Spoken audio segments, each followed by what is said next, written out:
Welcome to Working Dogs and Whiskey. Join Sean White and Jonathan Moses as they pour a glass and dive into insightful and fun conversations about dogs in all their incredible roles. So grab your favorite drink and let's raise a glass to great stories, laughs, and a whole lot of dog talk. All right. John says it all the time, but I think we finally made it. We got our first sponsorship with ORO Canine Services and Workwear. Now, I'll speak on the services that they provide. They do anything for any department between gunfire inoculation, basic obedience, detection work, and bite work. Anything that you need for any department, military, law enforcement. And if you're in Paris, Texas, or somewhere local to that, they do pet dogs. I'm looking at John, and John looks awfully comfy. What are you wearing? On one of A-Rod shirts from Oro Canine Workwear. It's his Bite Sabbath dry fit shirt, man. They are super comfortable. They look good. I wear them to work dogs in. I wear them out in public. I'll be wearing one of those nice hats you got on. My wife stole it. Again, it's just that good. Anybody can wear it. You can wear it out in public, wear it around dog people, and it's good quality product. And again, that's ORO Canine Services and Workwear. All right, we got a show to do. Let's do it.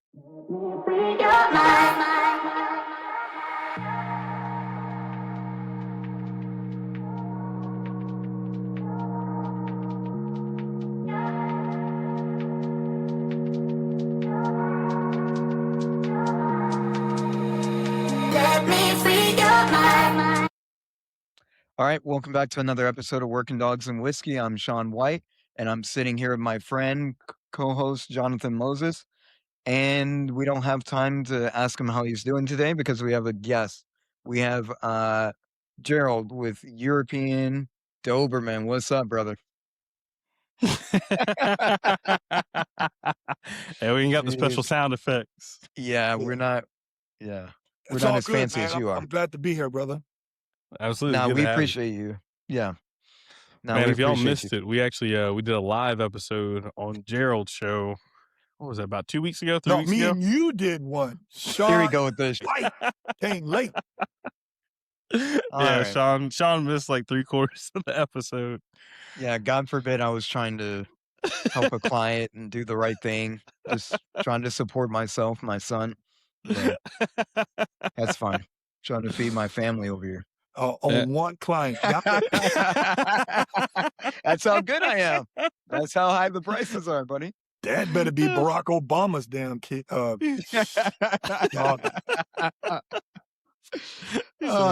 client. One client. Yeah.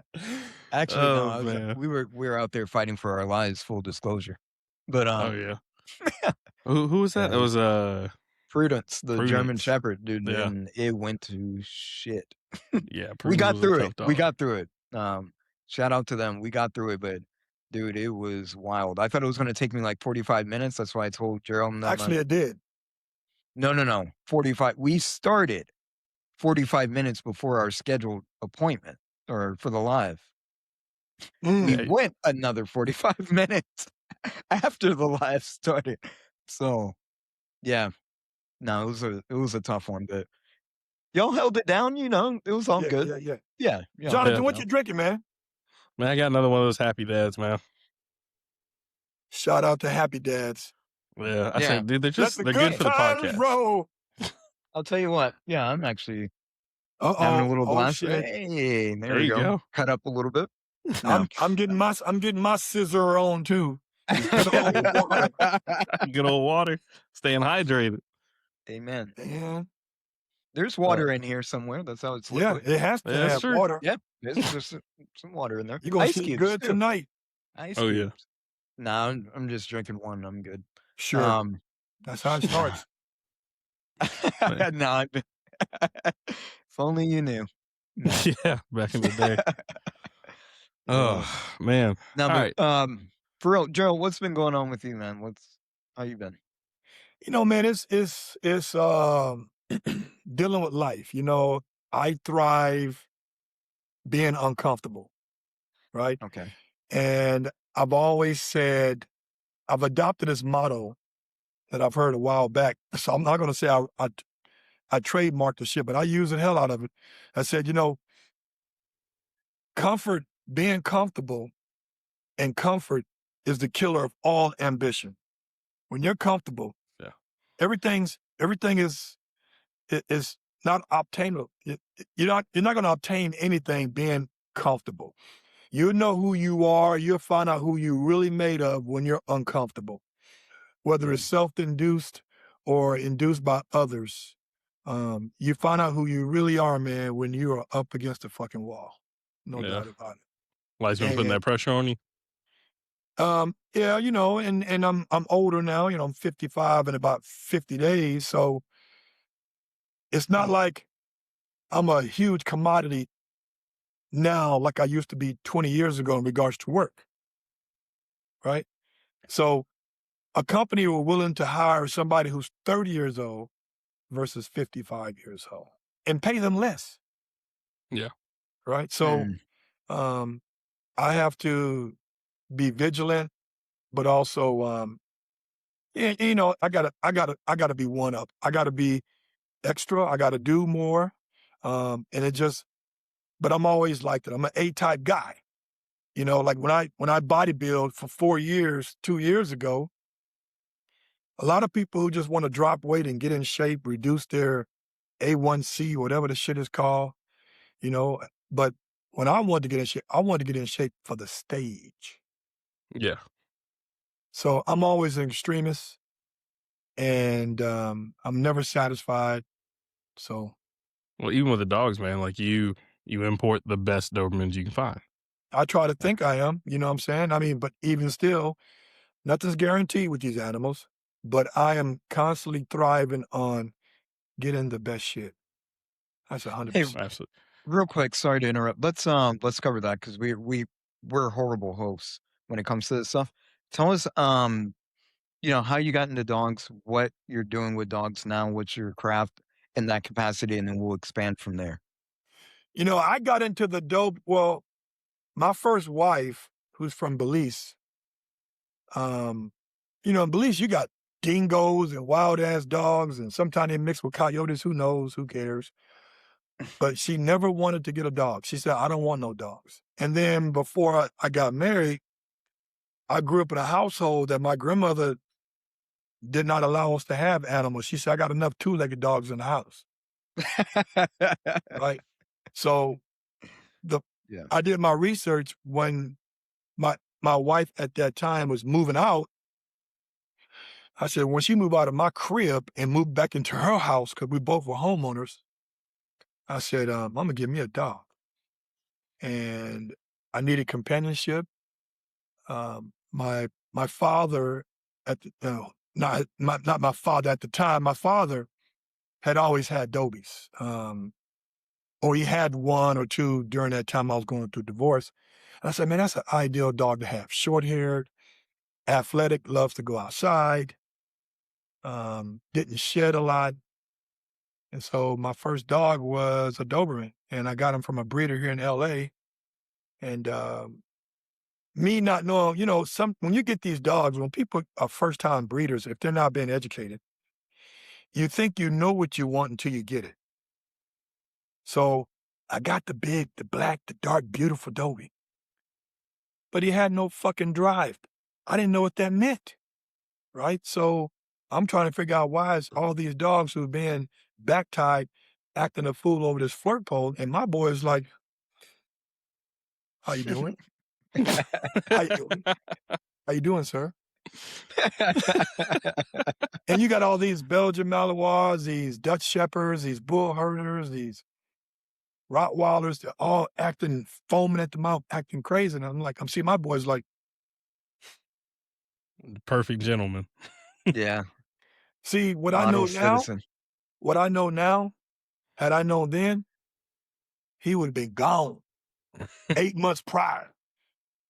Because some things are just genetic. Yeah. Fast forward, a year and a half later, during that same time, there was another Dobie in the same class. Shout out to Lewis Williams, the Black Mass.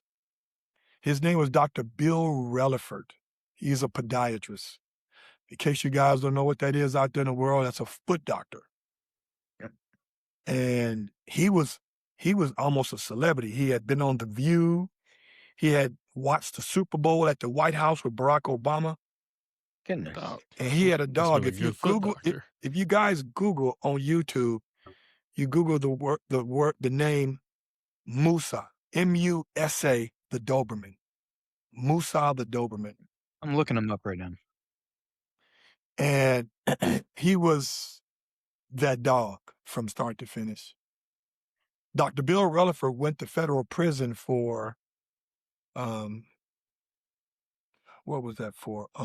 Identity theft, opening up bank accounts in his patient's name, some goofy ass shit like that. And I wrote him a letter while he was in prison. And that's, I want to thank you for turning me on to what I really like, which is the European Doberman. Mm. And I think the Musa spelled Mousa. I don't remember how you spell it, but so I sent him a picture of my boy. And from that point, man, I understood that the American Dobies, man, they're fucking hit and miss like 10 times over. And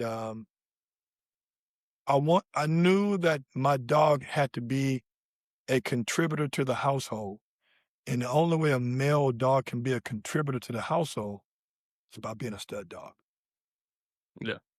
And literally, man, my first real European stud, I was going through bankruptcy, divorce, and foreclosure.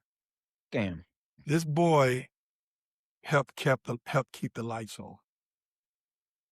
Damn. I was charging $500, $800 for stud fee. I was getting like 2 or 3 studs a month. And this motherfucker kept the lights on. He kept the food on the table. And it was like, yeah, I'm gonna give him everything he wants. So I kind of tell that story because how many people in your life that you can depend on and that's consistent with their emotions, like a dog? I mean, Yeah. it's I mean, just, I know John, but he's an asshole whenever I'm going through hard times. So yeah. I mean, listen, that's exactly Yeah. what he does. He just laughs. Your- Sorry, your not own- to take away. your own. I don't know if you guys' mothers are still living with us, but Yeah. but even their emotions are not consistent. No.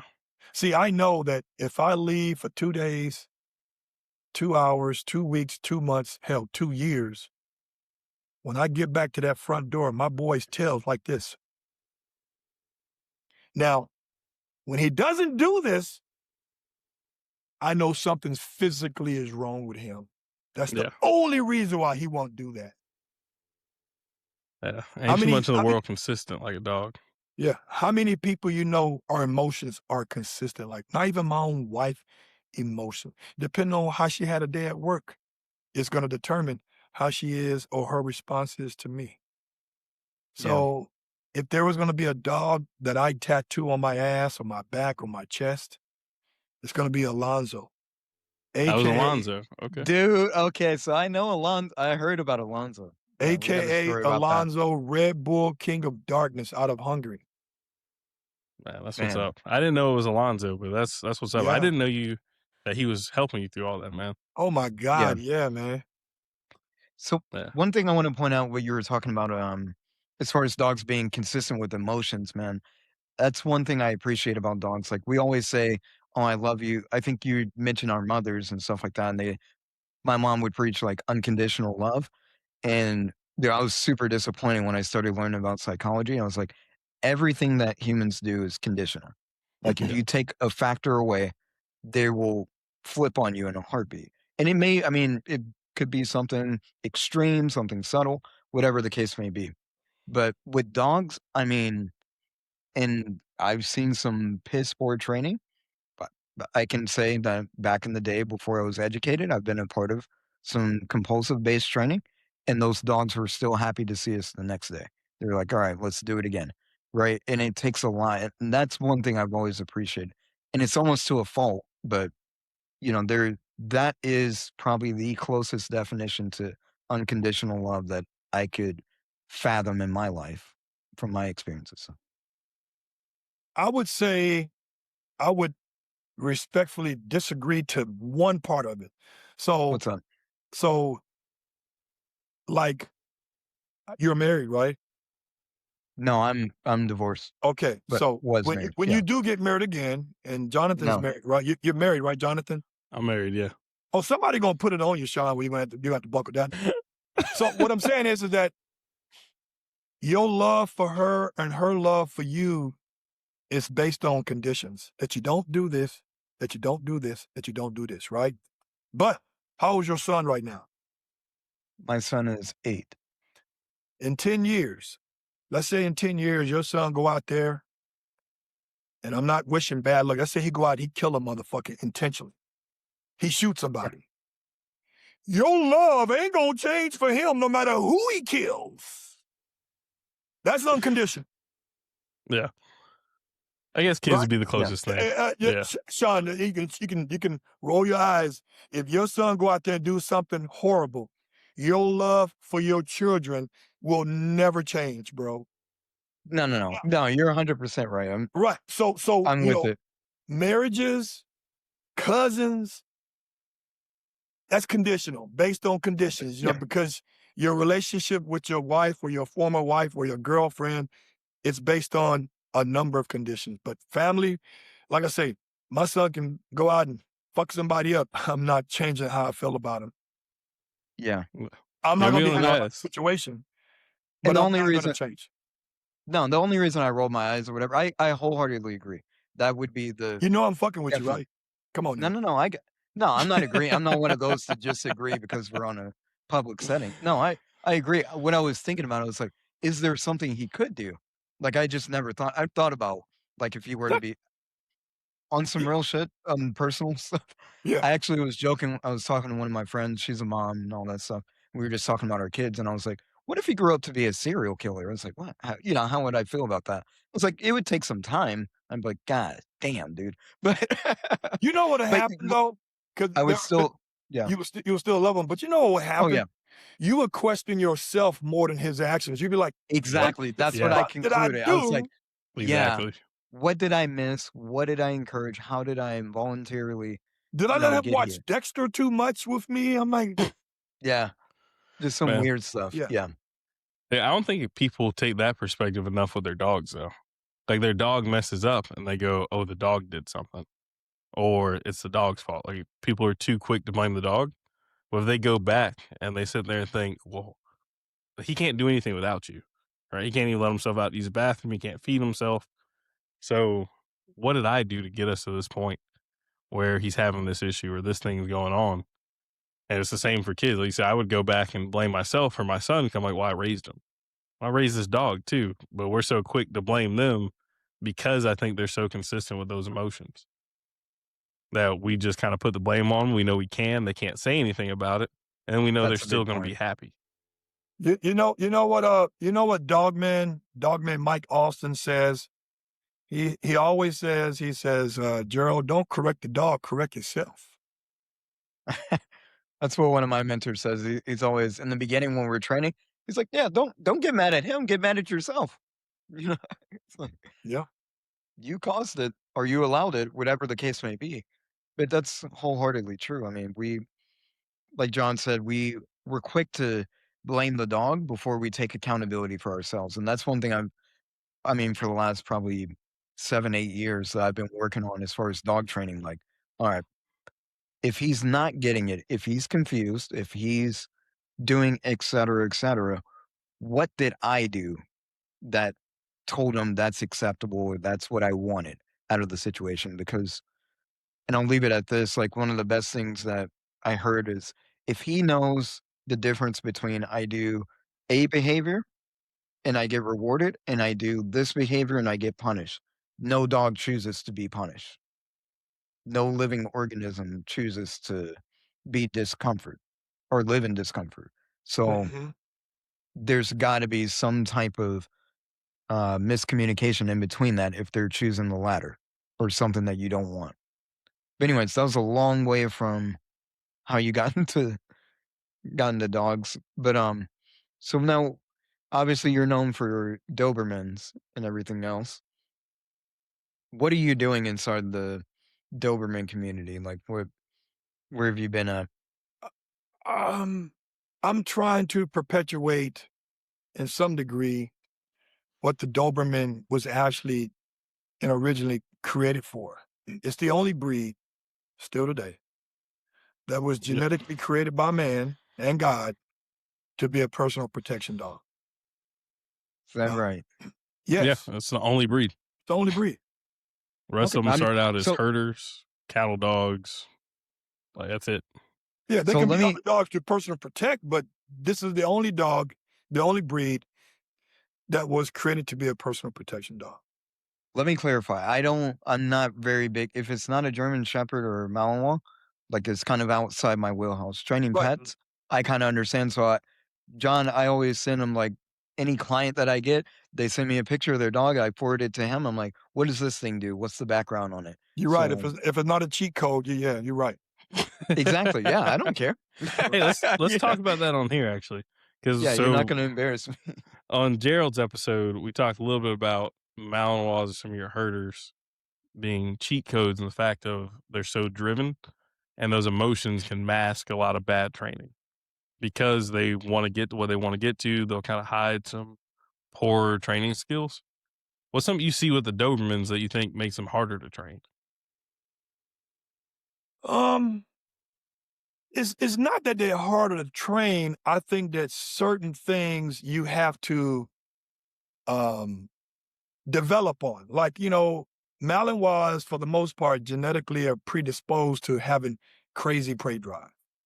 They're Yeah. nervy dogs, Yeah. but they work through the nervous issues. And for a novice, it would seem like, oh man, this dog is great.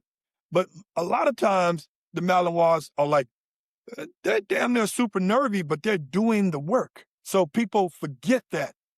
Or they don't forget it, they don't see it because they're not an evaluator of dog behavior.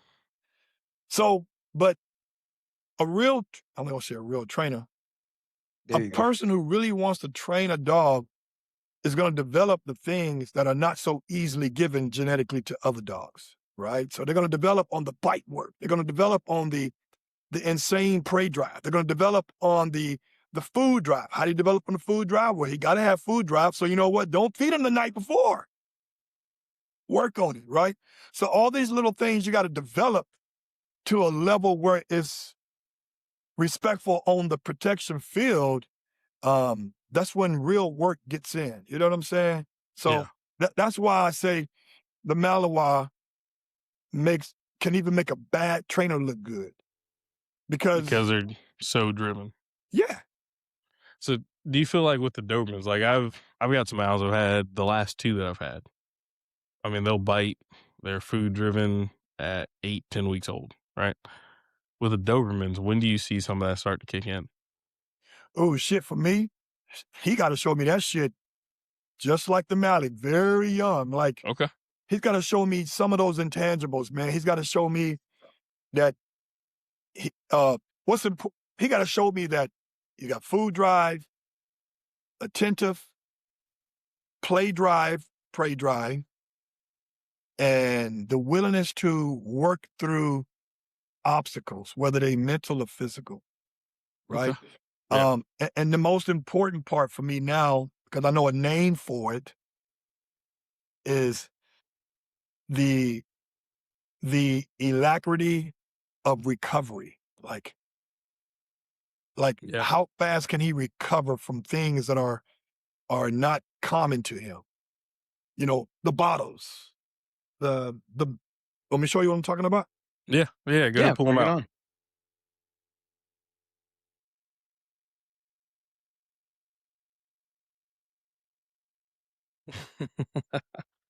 Oh my God. Red, white, and blue. It's okay for him to be nervous about this for the first time, right? But Right. will he figure it out? Will he work? Will he work on his own, figure it out on his own, and figure it out like, okay, this ain't shit to me? Or will I have to constantly like put this around his water bowl, his food bowl, inside his crate? So he's like, okay, I'm sitting on this shit and it ain't doing nothing to me. So now, will he recover from this? If he realizes this is not going to cause him any discomfort, we can move on. Because I do protection sports with my dogs, right? Okay. And so some of these scenarios involve this shit, right? So Yeah. that's one thing I don't have to worry about. Like, okay, let's get beyond that now. I'm going to incorporate that when we can, but now that's familiar to him. So to me, my evaluation of puppies is more now I'm focusing on character and being able to recover. Man, that's something. So I feel like for working dog people, they know nerve is the most important thing. Anybody who's maybe not their first dog, they don't see it right away. They get impressed with some drive, right? They see a dog bite something and drive, it looks good. But I feel like after that first dog, people start to catch on. What does he look like outside of drive? With pet owners, I feel like they don't know how to pick puppies, right? They don't know how to pick dogs. You know The why, last right? few, why? Because just like men, we're visual. We go Yeah. by aesthetics first. We don't focus on the intangibles. Like, Yeah. oh, no, but see, that's what I learned about real dog trainers like you guys. And like my boy LaRon, shout out to LaRon at Leader of the Pack. They don't too much care about what the dog look like. Yeah. They care about what's in That's here. everything. Yeah, Yep. that's everything. But me, a non-trainer, I want this motherfucker to look good too. Right? Yeah. Yeah. So that's why you see some of the hardest hitting Malleys look like fucking coyotes, man. That looked terrible. Look terrible. But nobody Nobody bats an eye on that. Yeah. no. Because what we see is like, this motherfucker works real good. He Yeah, they'll takes breathe the hell pressure. out of them. He takes pressure. Yeah. And he's got forward aggression. Nobody's running him away or running him Exactly. off. Right? Yeah. So I'm trying to get into that mindset, but because I deal with so many breeders or pet owners who want the look, Yeah. I got to have the look as well. But all my studs have to have, They got So that you- heart.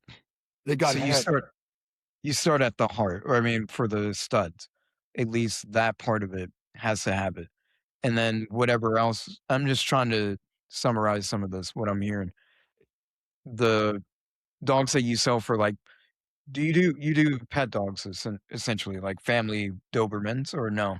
Let's start most there. of the people who buy from me, man, who buy off of me, to be honest with you, they're fucking Mhm. pet owners.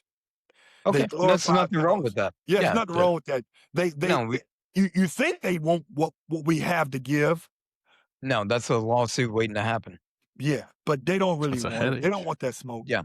No, dude, and that's a whole thing. We talked about it with Justin Rigney a little bit. I know he was on your podcast as well. Shout out But to yeah, JR. Jay, I like it. But yeah, that's a big thing. Like, people want Dobermans, or I would imagine, like, I've had a couple clients that they had Dobermans and they're like, I want them to be a protection dog, and I'm like, intrinsically, I'm like, one, he ain't gonna do it. That's not, and you didn't get him from Gerald, so that's for damn sure. That's a X. But red flag, or I think that's what people say now.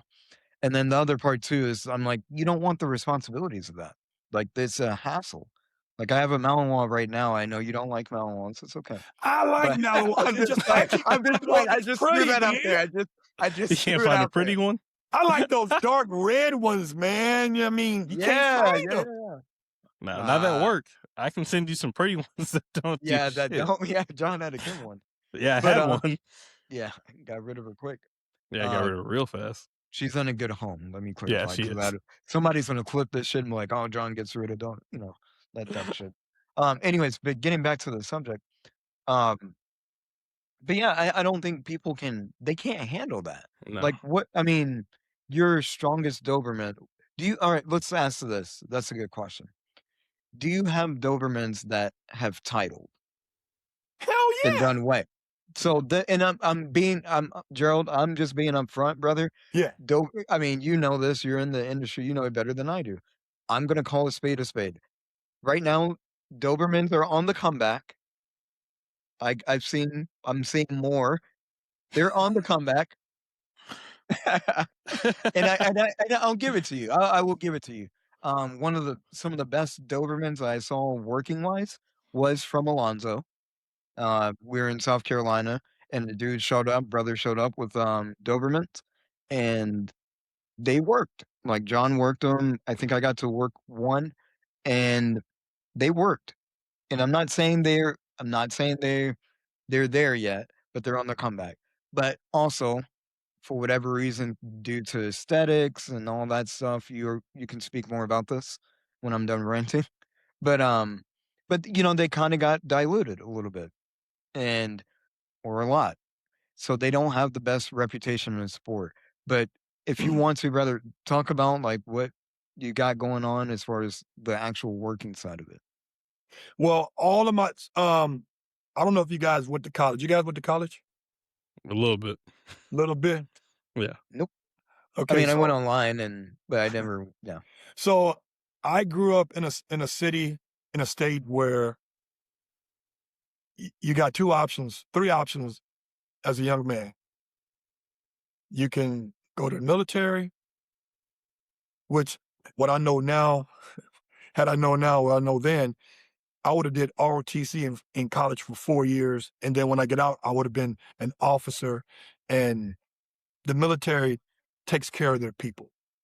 But remember, back in 1989, the military wasn't attractive for us. Dang. We didn't give a shit Right. about benefits and VA loans and GI bills, and Yeah. they wasn't expressing that to me as an 18-year-old, or I wasn't listening. But I would say this. My dogs, in order to stay in my home with my name on the AKC, all have to be protection trained, but also earn a protection title, whether that's in PSA, whether that's in ring sport, or whether that's like I'm doing now, IGP, formerly known as IPO. Alonzo was the first Dobie that I think here in California that was dual title. Not only did it have a ring sport, a brevet title, which is an entry-level French ring, Right. but he also, and Adrian Santano put the title on him because he was the handler and the trainer. And I put the IPO 1A on him myself. I did the BH and I did the IPO 1, and my trainer was Wolfgang Radar, a white German cat out here. He was the first Dobie that I know of that was dual title in 2 different sports. And he had a CGC, a CGCA, and a CGCU, right? What is CGC, just for the listeners if they don't know? Canine Good Citizenship. Okay. And CGCA is Canine Good Citizenship Advanced, and the CGCU is a Canine Good Citizenship Urban. Okay. He had all that. Yeah. All of my dogs, in order to set me apart from all of the stud guys, walk like an Egyptian, Yeah. all of my dogs have to have a protection title. Because here's the deal, bro. I give you a metaphor behind it. I bodybuilt for 4 years in my late 40s. Sometimes prepping for a show would take me 6 months. I'm talking about eating the same shit, doing the same workout, 29 to 30 days out of a month. And I got one cheat meal, which was burgers and fries, if I earned it. One of the most embarrassing things I had to do once a week is send a picture to my trainer with my clothes off so he can see how I'm developing, where I'm leaning out at, what I need to improve on. When it comes to protection training for my boy, all of my boys, as a matter of fact, one is going for his IGP 1 next month, and in that same trial, the other one's going for his BH. When it comes to protection training, it's really, put it back in perspective. So I may prep for 6 months. My time on that stage only lasts for like 2 minutes.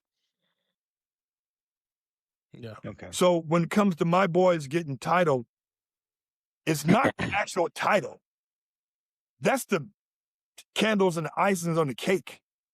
It's the process.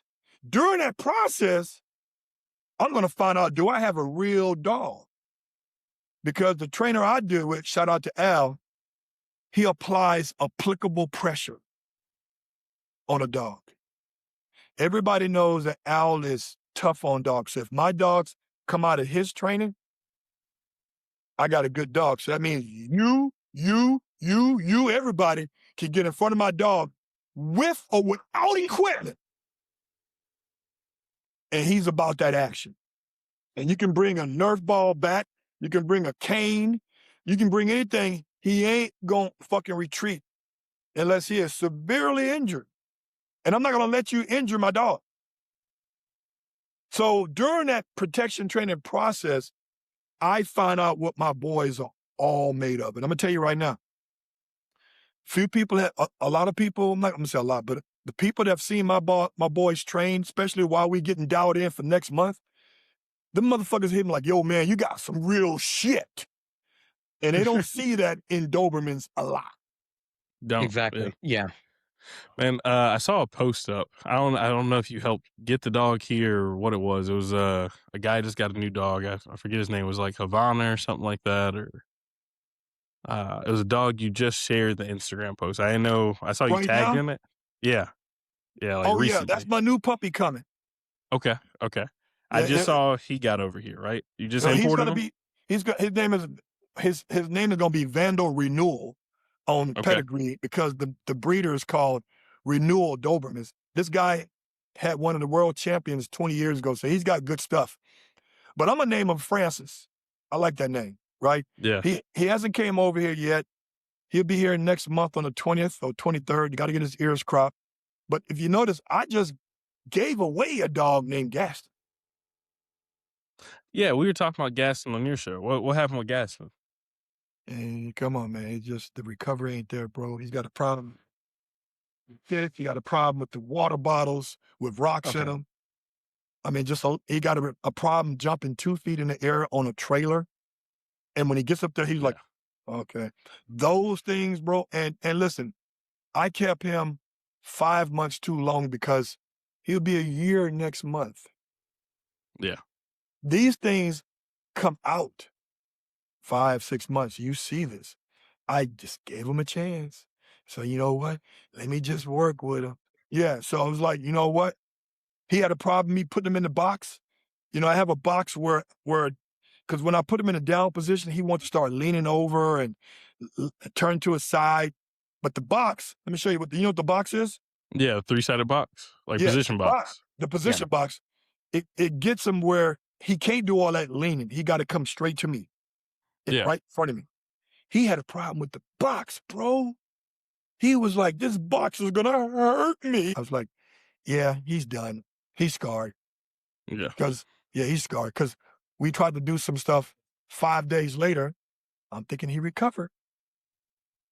No, bro, I pull that box out. It's like me pulling a switch out. What my mom used to do to me. It's like, okay, he ain't feeling this. And I'm not into the rehabilitation industry business. My dog's got to come with that character. You got to come with that.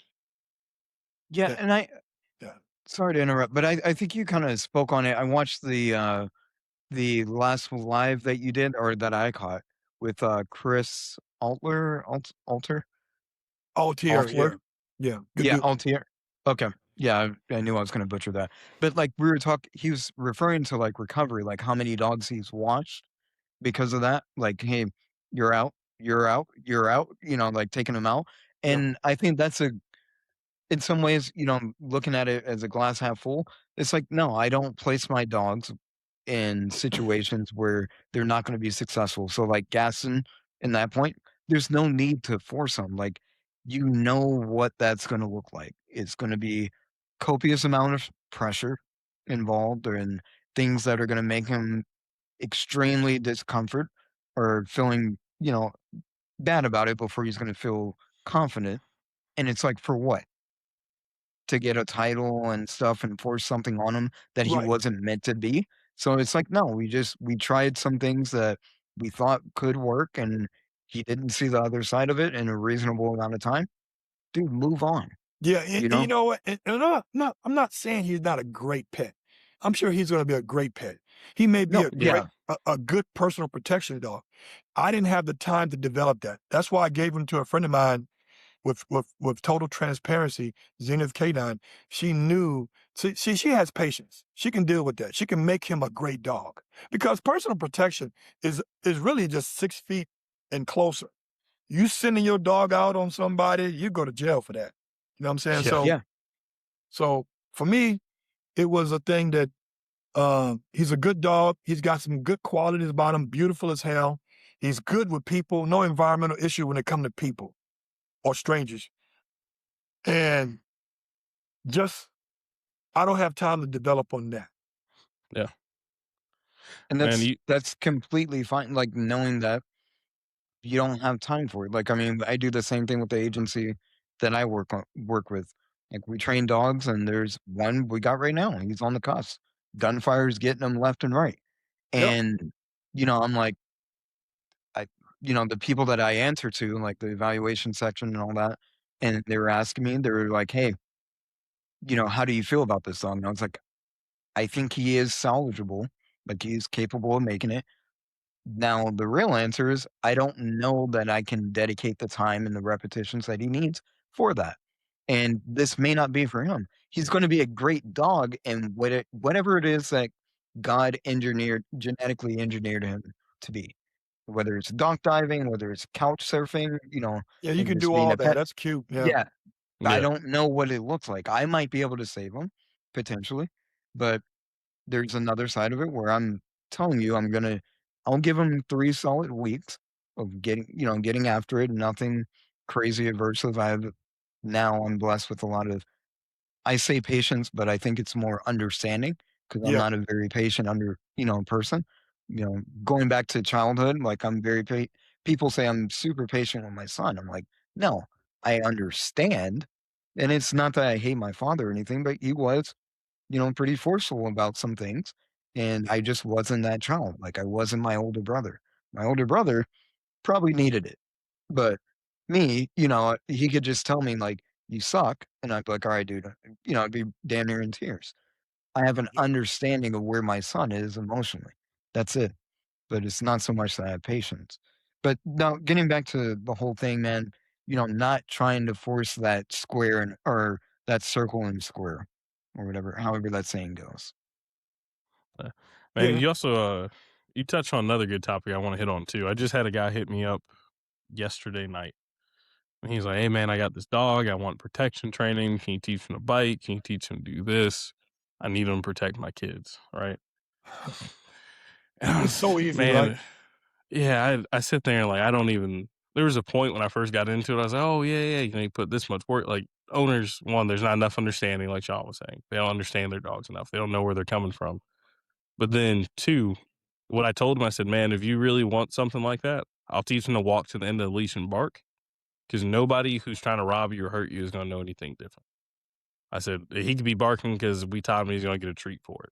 As long as he walks out to the end of the leash and he barks at somebody, you're good. And to me, that's, man, I hate to say it because for myself, like I know what kind of dog I like. I know what kind of dog's going to actually engage a person. Yeah. But owners aren't going to put in however many years of training, going to these different people, going to these different classes. I see you out there all the time. You've been doing it for quite some time now, and you're still out there going to Oscar Moore's training, or you're going to Yep. different trainers and doing things. There's a certain level of understanding and effort owners have to put in. And then by the time you do that, you realize, oh, this thing's kind of dangerous. And it can't be predictable all the time. And I can't just hand it off to my kids and say, hey, here you go. Because Hell it no. doesn't work like that. Right. And I I agree. don't know. What you said with the whole 6-foot leash, teach your dogs to bark. I Yeah. think there's a statistic. I think your odds of being robbed just having a dog go down like 97% just for having one. Not even one that bites, not a protection breed, not something that looks intimidating. Just a medium to large size dog. Your odds drop 97% as being picked as a target. And the people who are going to try you are going to be on meth or drugs, or they got some kind of ulterior motive or motivation anyway. and that's probably a person you have to shoot anyway, right? I don't know, man. It's the whole protection dog thing. I'm kind of it's at the point where I don't really entertain it much. I think it's being blown out of proportion now. Yeah, everybody wants one. Well, everybody wants one until they get one. Yeah. Right. And then when you get one, you know, do you know how to turn it on and turn it off? And do that dog actually have an off switch? Like case in point, man, I see a lot of PD canine dogs online now. Not the bomb sniffing one, not the drug sniffing one, but the one that goes after or apprehends somebody. They don't have no fucking out command. They choking the dog off. There's no out. So you want one, but do you know how to out him? Will he listen to you? Will he have tunnel vision? You know, and if you have to send your dog on somebody, he better have your kid running away with your child, because to me, it's like having a gun. It's nice to have just in case, but you really hope you never have to use it. Yeah. Right? Yeah, that's 100%. With the police dogs, I will say, and kind of going back to what you were saying, like respectfully disagree or challenge, because John and I, we got to sit in a conference and see several dogs that actually do release on live apprehensions, live bites on command. Now Really? that stuff, even while the guy's moving. Yeah. They were doing verbal recalls at a distance, actually. Yeah, like on live suspects out What coming about back through obstacles. No, they have the e-collar. So they're on e-collar. Yeah, and there's some contingency. I'm not saying you know they're perfect by any means. I'm just saying they are out there now. Everything in polarity, there is truth to what you're saying, and that's what's going to get advertised in the media. You're going to see a fuck ton of dogs that don't release, bad bites, and people. I mean, I'm not trying to say one's better than the other or anything like that, but there are shitty or dog handlers that are cops, and they don't know how to communicate with the dog effectively, where they will release, and they have definitely, legislation that says, hey, just take them off manually. Like, don't even worry about it. I do know. There's, go ahead. No, so just to piggyback on what you were saying, like there's some scenario based situation in that too. So like there's certain situations where I've seen dogs that have a verbal out, but because of what's going on, cover officers, other people around the dog or the situation, their policy will tell them they got to do a manual lift off. So they have to walk up and choke that dog off, or walk up, get physical control, and then tell them out. Right. It really depends on, it seems like all these departments kind of run a little different. I think it just depends. Like I know a lot of them have like in-house lawyers, that kind of thing. Each circuit's a little bit different. So it depends what their case law and kind of what area they're in and what their policy is. But there's a lot of them now. Like there seems to be a big push on having a verbal out. I think every certification requires one. Now, like you said, some decoys freeze up and they help and that kind of thing in training. But there's a lot more agencies now that are really starting to push it and being able to apply it like on the street and in person. And then there's certain situations where like we could do it, but this situation we have to go up and get this dog. All right. So it's changing. And I think as training is getting better, it's moving forward in that direction. Mm-hmm. I mean, it's when I do hear dogs outing, the officer is saying, stop moving. Well, fucking you got a dog that's biting 300 pounds plus pressure per square inch on your arm or your leg, and you want him you expect this guy to stop moving? Like, no. Yeah. You'd be surprised. Some footage that I've seen, people they gain some complaint because at the end, from what I understand of it, when I was told, it's basically it's psychology. So if I put you in a painful situation, pain compliance is a deep psychological thing that most humans understand very, very well, even in the most extreme amount of pain. So if I tell you the end to this is for you to actually fucking stop moving.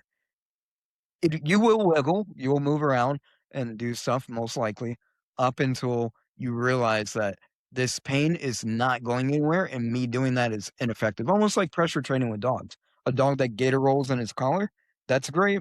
Keep going, swim away, keep gator rolling, and then he stops. And it's like none of that shit was beneficial up until, you stopped and you gain your senses, if you will. And then I relieve the pressure. So when humans, we have the benefit of being able to communicate verbally. So I can tell you, dude, repeatedly, stop fucking moving. Stop moving. You keep gator rolling, in a sense. Keep gator rolling. And then finally, bow, I want the pain to stop. I will at all costs stop this for myself. Oh, stop moving. I'll freeze up. Dude, now I'm going to help you. Now I agree with you in the fact of the verbiage that the cop articulates. That is a shift that I'm seeing. I'm not involved in that, not intimately. I just get to watch from the outside. So that is being changed in a lot of handlers or basic handler courses. Stop telling them that, tell them things to guide them into compliance. But to actively get a dog to out, I've seen personally people practice that where I do it with the agency that I work with. Decoys actively moving, still moving, and get the dog to out. I'm not saying every dog is capable, but we do try it and to measure which ones are able to do that. Mm-hmm. And again, I'm not defending one side or another. I like both perspectives. Like what you're saying is true. And then there is people that are out, like I'll say it, shout out to Spectrum and Steve and Ricky. From what I've seen and what they've advertised and hearing personal testimonies, they're doing good work out in your area, California, up in the Bay. And area. yeah, there you go. But they're doing good work, and seeing their presentations, like they're the ones that I've gotten some of this education that I mentioned, and that's just off of a conference that we attended. So it's getting some It's ways getting better. there. Yeah. Yeah, some ways. Anyways, that's what I wanted to ask you, Gerald. How was Oscar Mora? As a trainer? That was no. I mean, just in general, your experience. That was pretty recent, right? That you went out there, Yeah. or maybe I've known Oscar for years. Really? Yeah. All right. Yeah. Sure, please talk about it. I will say this. This is as far as business, as far as a trainer, as far as a father, a husband. He's a dope motherfucker. That's the line. That's it. Yeah. Yeah. And, man, Oscar would tell you he grew up, he didn't grow up middle class. He didn't grow up upper class. So for him to take full advantage of what America has to offer, he fucking took it and ran with it. And people should, listen, it's okay to copycat as long as you're copying the right cat. And That's a bar. he's one of those guys that has put his time in. I knew Oscar, I knew of Oscar when he was a young dude, and he was a Connie Corso guy. Yeah.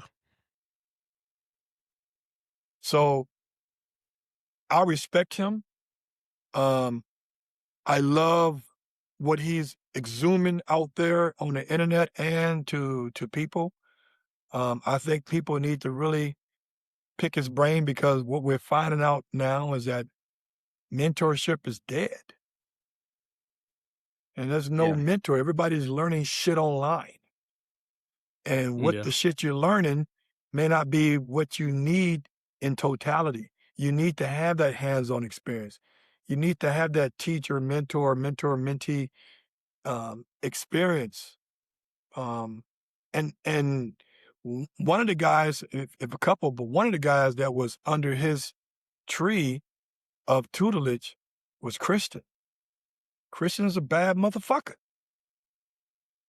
And Oscar, like most good trainers, they don't want you to work for them forever. They want you at some point to be on your own. Just like most trainers, they don't want me to be their student forever. They want me to learn just enough, like, okay, I'm teaching you this, so at some point, you can be on your own. Yeah. right? So that is Oscar's. He's a dope dude, man. You Yeah. know, I Yeah. can say that about 5 people on one hand. That's it. In Yeah. 5. So yeah, How was which dog do you take out there to his class? I took both of them out there. Okay. He Yeah, how'd likes. they look? He likes them? Come on, man. Yeah, he. And the video you guys are seeing is a video I did last year. Okay. Okay, that was the one you just put out. Yeah, he had a protection training seminar with Chris Sykes. That's right. I Okay. was gonna say Yeah. it was Chris Yeah. Sykes is So yeah. sometimes, as a YouTuber, you have to recycle your video. Yeah. What people didn't see then, they can see now. And I learned a lot. One of the things I've learned out of the few things that I learned that day that I take with me now is the tonality of your tones. You shouldn't have to say, Coujay, Coujay. He said, Gerald, if you keep going up, it's like once you go up, you got no more where to go. You got no more room. Yeah. He said, you I should always say that. say, Couche. That's it. Right? Yeah. You start yelling and screaming. At some point, you're like, man, fuck that. I'm not listening to you. That couche shit don't mean nothing to me. Yeah. But it's the tonality. Yeah, that's a big one actually. Yeah. Like Tom said, it's something we talk about a lot too. Because you see a lot of people, pet owners, as a prime example. They're like, oh, he doesn't listen till I yell at him, right? Well, one, they don't enforce what they say at a normal tone. So they have no way of making the dog do anything. Because they'll look at, I remember my buddy Calvin, he was actually really good at this, right? He was one of the first trainers I ever saw. He whispered almost everything to his dog. I mean, like he's got a kind of soft voice to begin with, and he never raised it. And I mean, that dog did everything. I was like, man, how'd you do that? So And he imagine when he enforced really gets every the dog tone. to do something and he uses his decimals goes up, the dog gonna really get dialed in. Oh yeah, I seen it happen a few times. Yeah. We did a scenario. We sent this dog across a river, up the bank of the river. So he swam through the water, up the bank, and bit a sleeve with a decoy standing on top of the bank. And we looked and we were like, "Hey man, how you getting them back?" Like we didn't have no e-collar or anything on them. And he goes, "Oh, no, I got it." And that time he did go up a little bit because he understood the situation, the dog's arousal levels, and kind of where he was at. And he put a little, and still, I would say it was maybe 40%, right? Like he still had a lot more room to go. But because his tone and his volume was always so low, so consistent, when he did go up a couple octaves, the dog spit that sleeve out. He goes, shit. And surprisingly came back. I only ever got away with that once with my very second bulldog that I trained. He didn't have an out, right? But they were like, well, just yell out at him and correct him. He didn't have an out off of a decoy. And I remember I walked up behind him, and of course, he's not expecting it. I went, out! And I was at 110. And he spit it out, and we're like, oh, that was perfect. And we gave him the sleeve, right? Well, he drops that, chokes him off. He do it again. I yell it. Nah. He was ready for it, and I had nowhere else to go. That's one of the things we do harp on a lot. Pet owners, police handler, anybody. If you just kind of keep a consistent tone and you enforce what you're saying with a leash, with an e-collar, with food, there's just some kind of enforcement there, reinforcement, and you're consistent, I shouldn't need to go to these crazy extremes. And even at the point that I do need to correct the dog, I can keep my tone the same and increase the correction. I can pop the leash harder. I can turn up the level on the e-collar. I never have to change the sound of my voice.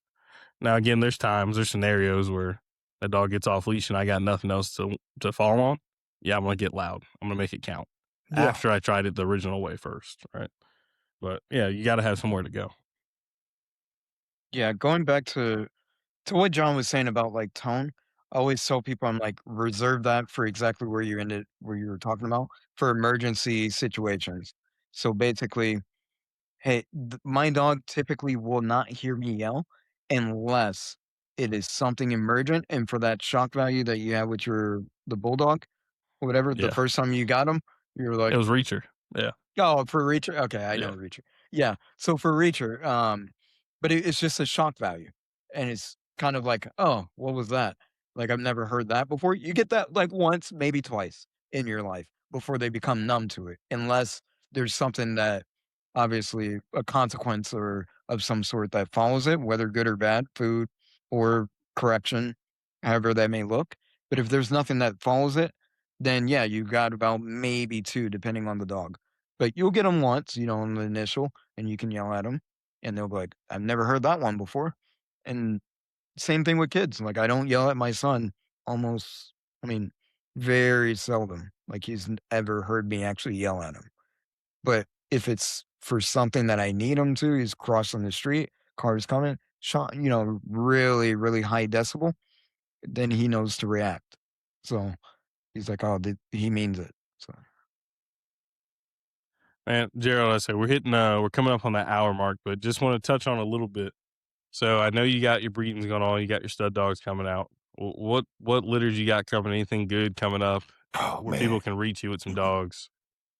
Man, we got 2 litters dropping the same time. 2 females came in heat the same time, so we did surgical insemination.